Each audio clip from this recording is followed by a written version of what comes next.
Bible अनुसार तीन प्रकार उपवास कौन अटे?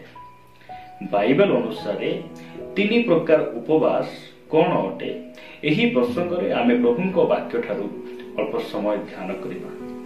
प्रिय भाई भणी माने आम ख्रीष्ट विश्वासी भाव में प्रतिदिन आम प्रभु छामुरे प्रार्थना करुछु, ताहांकर उपस्थिति रे रही आम वाक्य ध्यान करुछु, मंडली सहभागिता को जाउछु, आराधना करुछु।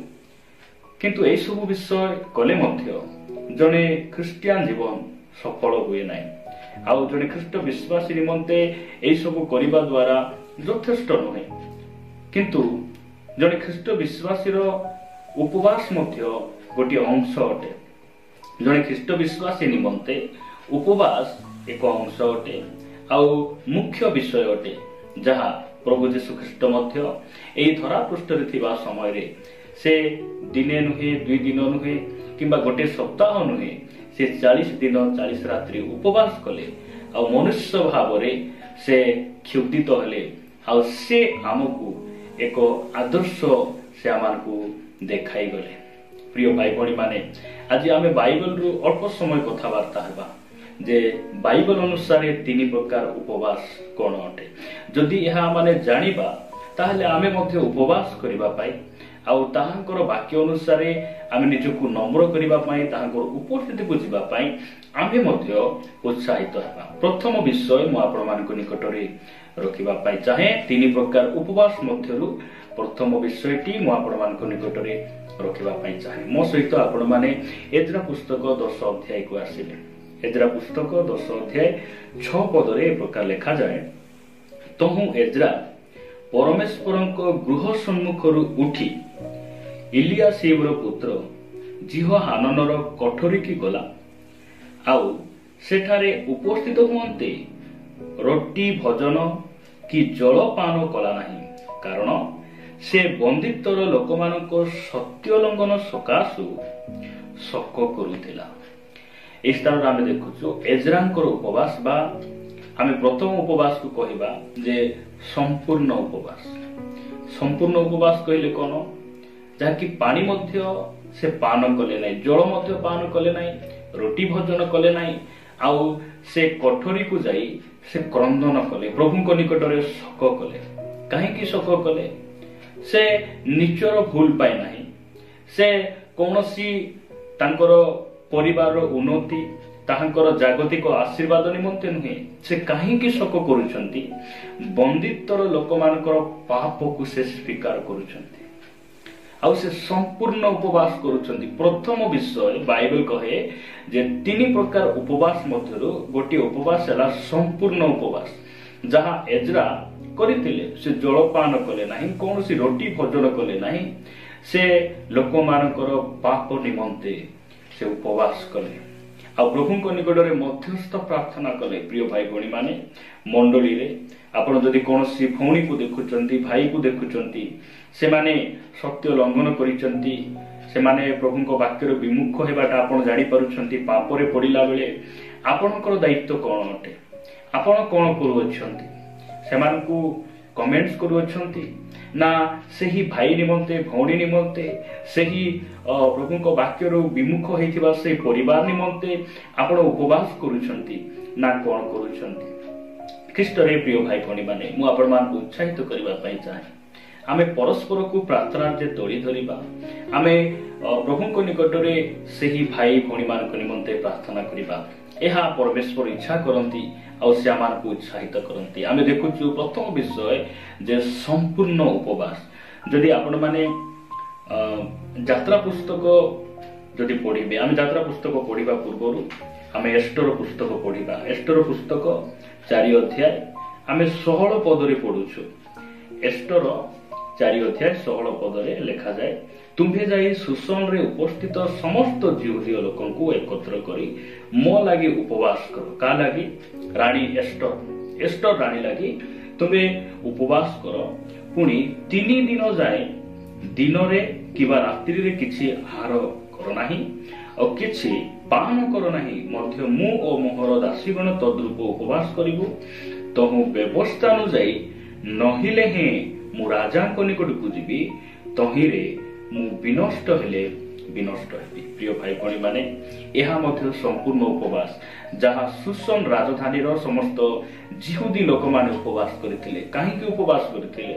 ଯେ ଯେତେବେଳେ ମର୍ଦ୍ଦୋକ୍ଷ ହାମନକୁ ସେ ପ୍ରଣାମ କରିନଥିଲେ, କାରଣ ମର୍ଦ୍ଦୋକ୍ଷ ଉପରେ ଅଭିଷେକ ଥିଲା, ଆଉ ସେ ଜଣେ ଜିହୁଦୀ ହେଇଥିବାରୁ ସେ ହାମନକୁ ପ୍ରଣାମ କରିନଥିଲା। ଆଉ ହାମନ ଜିହୁଦୀ ମାନଙ୍କ ବିରୁଦ୍ଧରେ ଷଡ଼ଯନ୍ତ୍ର କରି ସେମାନଙ୍କୁ ଫାଶୀ ଦେବା ନିମନ୍ତେ, ସେମାନଙ୍କୁ ମାରିବା ନିମନ୍ତେ ଗୋଟେ ଫାଶୀ କାଠ ନିର୍ମାଣ କରି ଏହି ଷଡ଼ଯନ୍ତ୍ର କଲାବେଳେ ଶତ୍ରୁ ଯେତେବେଳେ ସେମାନଙ୍କୁ ବିନାଶ କରିବା ପାଇଁ ଷଡ଼ଯନ୍ତ୍ର କରୁଛି, ସେହି ସମୟରେ ଜିହୁଦୀ ଲୋକମାନେ ସେମାନେ ଉପବାସ କରୁଅଛନ୍ତି।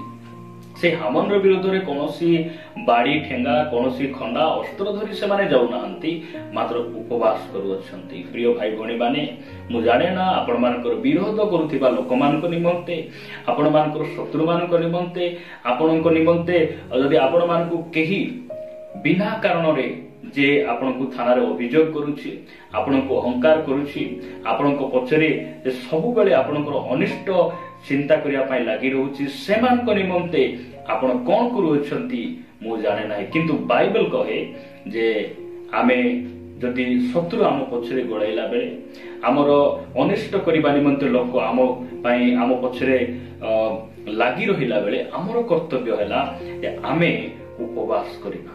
ଆମେ ଏ ସ୍ଥାନ ଦେଖୁଛୁ ଯେ ଜିହୁଦୀ ଲୋକମାନେ ସମ୍ପୂର୍ଣ୍ଣ ଉପବାସ କଲେ, ଆଉ ଯେଉଁ ଶତ୍ରୁ ସେମାନଙ୍କୁ ବିନାଶ କରିବା ନିମନ୍ତେ ଯେଉଁ ଫାଶୀ କାଠ ତିଆରି କରିଥିଲା, ସେହି ଶତ୍ରୁକୁ ରାଜା ସେହି ଫାଶୀ କାଠରେ ସେ ଶତ୍ରୁକୁ ଫାଶୀ ଦେଉଛନ୍ତି।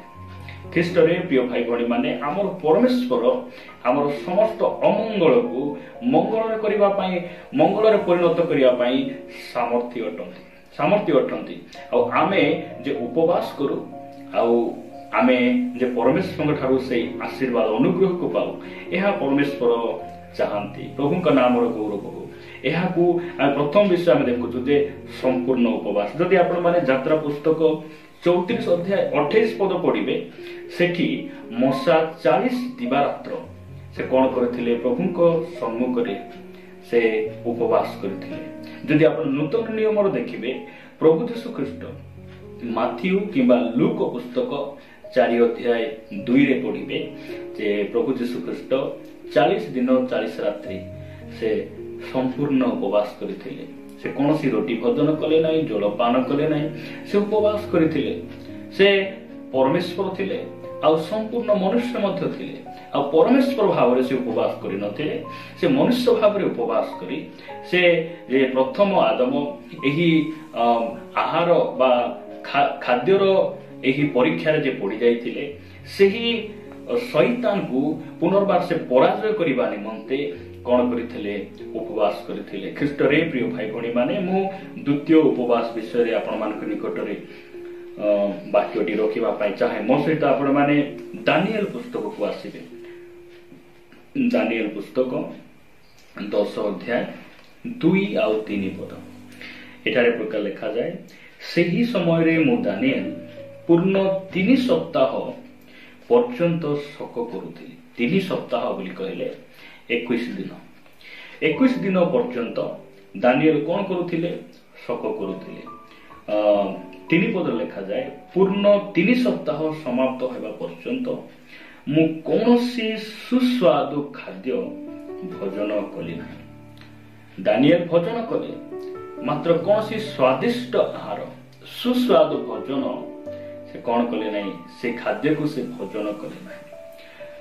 ତାପରେ ଲେଖାଯାଉଛି, କି ଅବା ମାଂସ ଅବା ଦ୍ରାକ୍ଷାରସ ମୋ ମୁଖରେ ପ୍ରବେଶ କଲା ନାହିଁ, ଅଥବା ମୁଁ କିଛି ତୈଳ ମର୍ଦ୍ଦନ କଲି ନାହିଁ। ପ୍ରିୟ ଭାଇ ଭଉଣୀ ମାନେ, ଯଦି ଆପଣ ମାନେ ଗୋଟେ ଓଳି ଗୋଟେ ଦିନ ଆପଣ ଯଦି ଉପବାସ କରିପାରୁନାହାନ୍ତି, ବାଇବେଲର ପରମେଶ୍ୱର ଆମକୁ ଉତ୍ସାହିତ କରିବା ପାଇଁ ଚାହାନ୍ତି। ଦାନିଏଲ ତାଙ୍କର ଗୋଟେ ସ୍ପେସିଆଲ ଉପବାସ ଥିଲା। ଆଉ ଦ୍ୱିତୀୟ ଉପବାସ ଆମେ ଦେଖୁଛୁ ଯେ ଦାନିଏଲଙ୍କର ଉପବାସ। ସେହି ଉପବାସ କେମିତି? ସେ 21 ଦିନ ପର୍ଯ୍ୟନ୍ତ ଖାଦ୍ୟ ଖାଉଥିଲେ, ମାତ୍ର ସେ ଆମିଷ ଖାଇ ନଥିଲେ। ସ୍ୱାଦିଷ୍ଟ ଆହାର ସେ ଭୋଜନ ନ କରି ମଧ୍ୟ ସେ ଉପବାସ କରୁଥିଲେ। ପ୍ରିୟ ଭାଇ ଭଉଣୀ ମାନେ, ଏହା ଗୋଟେ ନୂତନ ନିୟମର ବଳିଦାନ ବୋଲି ଆମେ କହିପାରୁ ଯେ ନିଜକୁ ସମର୍ପଣ କରି ନାଇଁ ମୁଁ ଏତେ ଦିନ ପର୍ଯ୍ୟନ୍ତ ମୁଁ କଣ କରିବି ନାହିଁ, ମୁଁ ଆମିଷ ଖାଇବି ନାହିଁ, ମୁଁ ପ୍ରଭୁଙ୍କ ନିମନ୍ତେ ମୁଁ ନିଜକୁ ଉତ୍ସର୍ଗ କରିବି। ଆପଣ ଏହି ଉପବାସ ଆପଣ କରିପାରିବେ। ଯଦି ଆପଣ ଖାଦ୍ୟ ନ ଖାଇ ରହିପାରୁନାହାନ୍ତି, ଆପଣଙ୍କୁ ମୁଣ୍ଡ ବୁଲାଉଛି, ଗ୍ୟାଷ୍ଟ୍ରିକ୍ ବଥା ହଉଛି, ତାହେଲେ ଆପଣ ସ୍ୱାଦିଷ୍ଟ ଆହାର ଠାରୁ ପୃଥକ ରହି ଅର୍ଥାତ୍ ଆମିଷ ଏହି ସୁସ୍ୱାଦ ଖାଦ୍ୟ ଠାରୁ ଆପଣ ପୃଥକ ରହି ଆପଣ ଉପବାସ କରିପାରିବେ।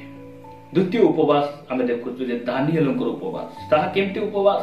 ସେ ଶାକୁ ଭୋଜନ କଲେ, ସେ କୌଣସି ସୁସ୍ୱାଦ ଖାଦ୍ୟ ବା କୌଣସି ମାଂସ ସେ କଣ କଲେ ନାହିଁ, ଭୋଜନ କଲେ ନାହିଁ। ଖ୍ରୀଷ୍ଟରେ ପ୍ରିୟ ଭାଇ ଭଉଣୀ ମାନେ, ଶେଷରେ ଗୋଟେ କଥା କହି ମୁଁ ସମାପ୍ତ କରିବା ପାଇଁ ଚାହେଁ।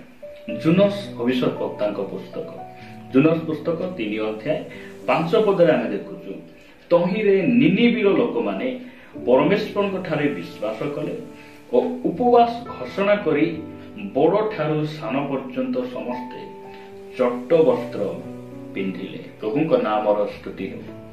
ଆମେ ଦେଖୁଛୁ ତୃତୀୟ ଉପବାସ ଯେ ସାମୂହିକ ଉପବାସ। ସାମୂହିକ ଉପବାସ ଯେଉଁ ସମୟରେ ମଣ୍ଡଳୀରେ ଆମର ପାଳକ ମାନେ କହୁଛନ୍ତି ଆମର ଶୁକ୍ରବାର ଦିନ ଆମର ଉପବାସ ପ୍ରାର୍ଥନା ରହିବ, ଆମେ ଏଇ ମାସରେ 3 ଦିନ ଉପବାସ ଆମେ କରିବା, যে সময় ঘোষণা করা যাচ্ছে ଏହା ହେଉଛି ସାମୂହିକ ଉପବାସ ବୋଲି ଆମେ କହୁ। ବା ସମସ୍ତଙ୍କର ମତାମତ ନେଇ, ସମସ୍ତଙ୍କର ସୁବିଧାକୁ ନେଇ, ସମସ୍ତଙ୍କୁ କହି ଆମେ କଣ କରୁ, ଉପବାସ ଆମେ କରୁ। ପ୍ରିୟ ଭାଇ ଭଉଣୀ ମାନେ, ବାଇବେଲରେ ଆମେ ଦେଖୁଛୁ ଯେ ସାମୂହିକ ଉପବାସ ଯେ ଘୋଷଣା କରାଗଲା ଅମୁକ ସମୟରେ ଆମେ କଣ କରିବା, ଏହି ଦିନ ଆମେ ଉପବାସ କରିବା ଆଉ ଆମେ କୌଣସି ଜଳ କି କୌଣସି ଖାଦ୍ୟ ଆମେ ଭୋଜନ କରିବା ନାହିଁ। ଏହା ଯେତେବେଳେ ଜୁନସ୍ ନିନିବି ନଗରରେ ଯାଇ ବାକ୍ୟ ପ୍ରଚାର କଲେ ଆଉ ସେହି ସ୍ଥାନର ରାଜା ଉପବାସ ଘୋଷଣା କଲେ, ଆଉ ଲେଖାଯାଉଛି ଯେ ବଡ଼ ଠାରୁ ସାନ ପର୍ଯ୍ୟନ୍ତ। ପ୍ରିୟ ପ୍ରଭୁଙ୍କ ଲୋକମାନେ, ଆଉ ଏ ସ୍ଥାନ ଯଦି ଆପଣମାନେ ତଳକୁ ପଡ଼ିବେ, ପଶୁମାନେ ମଧ୍ୟ ଉପବାସ କରୁଛନ୍ତି। ପଶୁ ପକ୍ଷୀ ମାନେ ଯଦି ଉପବାସ କରୁଛନ୍ତି, ତାହେଲେ ଆମେ ତ ମନୁଷ୍ୟ, ସାନ ପୁଅ ଝିଅ ମାନେ ଉପବାସ କରୁଛନ୍ତି, ଆମେ ତ ବୟସ ପ୍ରାପ୍ତ। ପ୍ରିୟ ଭାଇ ଭଉଣୀ ମାନେ, ଆପଣ ମଧ୍ୟ ଉପବାସ କରିପାରିବେ, ନିଶ୍ଚିତ ଆପଣ ଉପବାସ କରିପାରିବେ। ଦାନିଏଲଙ୍କର ଉପବାସ ଆପଣ କରିପାରିବେ। ଆଉ ନିନିବିର ଲୋକମାନେ ଯଦି ପଶୁମାନେ ଉପବାସ କରୁଛନ୍ତି, ଆମେ ତ ମନୁଷ୍ୟ, ଆମକୁ ପଶୁ ପରି ପରମେଶ୍ୱର ତିଆରି କରିନାହାନ୍ତି, ଆମକୁ ଛେଳି ମେଣ୍ଢା ପରି ଆମକୁ ତିଆରି କରିନାହାନ୍ତି, ଆମକୁ ତାହାଙ୍କର ସାଦୃଶ୍ୟରେ ଆମକୁ ମନୁଷ୍ୟ ଭାବରେ ସେ ତିଆରି କରିଛନ୍ତି। ସେଥିପାଇଁ ଆମେ ଯେ ବାଧ୍ୟତାରେ ଉପବାସ କରିବା, ଆମକୁ କିଏ କହିଦେଲେ ବୋଲି ଆମେ ଉପବାସ କରିବା ତାହା ନୁହେଁ। ଆମେ ପରମେଶ୍ୱରଙ୍କର ସାହାଯ୍ୟ ମାଗି ତାହାଙ୍କର ଚାଳନାରେ ଯଦି ପରମେଶ୍ୱର ଆମକୁ ଚେତାଇ ଦେଉଛନ୍ତି, ସେ ଆମକୁ ଆକର୍ଷଣ କରୁଛନ୍ତି, ଆମ ଜୀବନ ସେ କଥା ହେଉଛନ୍ତି, ତାହେଲେ ଆମେ ଉପବାସ ଆମେ ନିଶ୍ଚିତ ଭାବରେ କରିବା ଆବଶ୍ୟକ ରହିଛି। ପ୍ରଭୁ ଆମକୁ ଏହି ବାକ୍ୟ ଦ୍ୱାରା